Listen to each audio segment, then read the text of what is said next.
we put orange cars together, they multiply. Is that how it goes? We multiply. Colour coding our interest We're now. colour coding them. Okay, so this car a couple of years ago, it was in the top 60. This is an elite show car. It was, I'm pretty sure it was about 2018, 2019. Now, small block Chevy wanted the reliability there where lots of engine builders now are doing the small block Chevs. This Monaro, gorgeous car, but he's been thrashing it for the last 12 months. He was up at Bathurst Auto Fest recently, giving it a hard time. 1,200 horsepower, a small block. About to turn the tyres on the fried Monaro for Owen Rice.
Close, you don't want to scratch up that beautiful Monaro. Has to grab reverse there in the exit chute.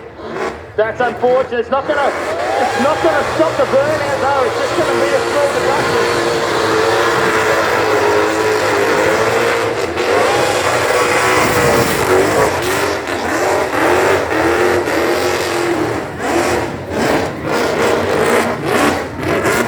Street Machine summernats 34. What do you think? You're going to give it up for Owen Rice there in fried. That Monaro was absolutely glorious out there. He's got to be a hot contender, hasn't he? Mate, just proving you can have a show car and a go car, because that thing came out. I'll tell you what, I'm pretty excited. Shame about the reverse. We check out the burnout on the replay. He gets underway nicely. Only cracks the throttle there. He's just using a percentage of the power to get the car up into top gear.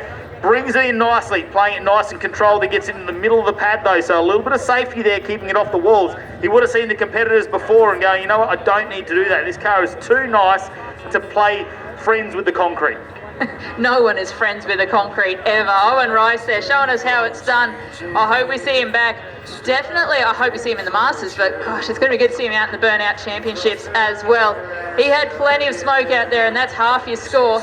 Has he got the driver skill to get him across the line? All right, community announcement, we do need you to not hang off the fences. So we need everybody off the fences. You can't hang over the fences or it does bring us to a little bit of a stop here in burnouts. We don't want that. We want to get this run and done because you can see the weather in the background. If you're on the fence, you could cost someone a spot in the Burnout Masters. We want to get all of our wildcards through with the qualifying here. Of course, only 3 spots are going to go through from this afternoon to the Burnout Masters. $25,000 in prize money up for grabs here at the Street Machine. Summernats 34 Burnout Masters. Of course, download the app for Summernats if you want more updates, or download the Burnout Masters app if you want to get in there and show your talent of what you would build. I like this. We can see from the commentary box here, Rum Rage is getting worked on, so don't count out Rum Rage yet. It might be back. There are no dead soldiers today, Matty. We are going to fix everything that breaks. They're all coming back out. Leave no burnout competitor behind is what the motto is here. Leave no burnout competitor behind. But the next car about to come out was a late entry into the wildcard, of course. And you want to talk long cars, it doesn't get much longer than what Holden brought out for a limited amount of time was the Crewman. The Crewman was really the family tradies car, wasn't it? I wanted you to go to work, but I also want to fit all the kids and so on in the back. They weren't necessarily the world's best, but this one here is going to show us how it's done. Look, I had a Crewman. I can tell you what, I took one out on the skip pan one day in a controlled environment properly. They are a big car to try and hold on to. They have a long wheelbase. It's going to be hard if he wants to try and use the chute anyway, so he's going to have to do something different there. He's going to have to do something different that makes him stand out in the crowd, because I suspect he's going to have to try and use that burnout pad a whole lot more in the centre part, but he's going to come in strong. From Bathurst in New South Wales, he does get down to Sydney quite frequently for the burnout comps, and this one, of course, the Crewman LS powered, a war-speed engine on board. See, Troy Worsley's built the engine in this one. And one of the things I did notice actually reading on social media over the week was